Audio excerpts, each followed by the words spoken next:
Stablecoin bill unlikely to get pinned to FAA reauthorization, putting effort on hold again. A flash of hope that an FAA bill could carry U.S. stablecoin rules across the finish line has been momentarily dashed as congressional leaders were said to ward off amendments. A Democratic aide familiar with the negotiations said House and Senate leaders are insisting on a clean FAA reauthorization that wouldn't allow the attachment of a stablecoin bill. The effort has drawn key support and may be tried again as the congressional session wanes. Advocates for long-awaited U.S. stablecoin legislation tried to tie it onto an unrelated must-move reauthorization bill, but leaders in the Senate and House of Representatives are seeking to keep that effort clear of such attachments, according to a Democratic aide. U.S.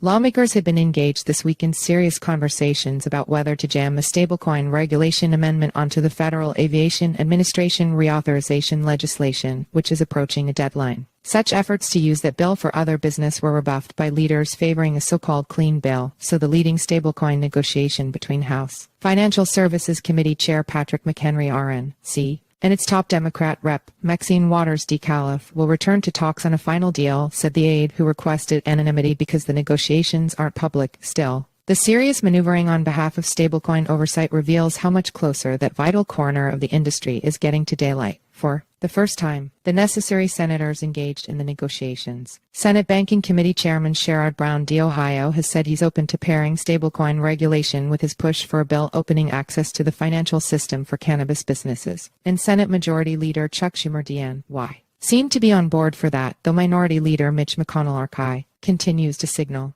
he opposes marijuana banking. The energy devoted this time could suggest that stablecoins may come up again when other must-pass bills move through Congress, and it may now be intertwined with the high-profile marijuana legislation. We believe this push will reveal how much support both have in Congress and who remains opposed, said Jarrett Saberg, an analyst with TD Cowen, in a research note. It is why we see this effort offering insight into what could happen with these bills later this year when we expect the real push for enactment. The vehicle that carries the stablecoin and possibly marijuana legislation doesn't have to make sense. As the industry learned previously, an infrastructure bill carried the most important move against crypto to date. A final compromise version of the stablecoin bill that pleases both parties and both chambers hasn't yet emerged, so industry insiders are hesitant about cheering it on until they can get a good look. As with all legislation, the devil is in the details, said Kristen Smith, CEO of the Blockchain Association, in an interview with CoinDesk. We look forward to seeing and providing feedback on any new drafts of compromises that emerge. At this stage, multiple lawmakers could have major incentives to make a stablecoin bill happen. Brown has an incentive to get safer banking, the marijuana banking bill, over the finish line this year, which would give him a win on a subject popular with voters, cannabis reform, months before a tough re-election fight, according to a Tuesday analysis from Beacon Policy Advisors, a firm that tracks financial policy in Washington.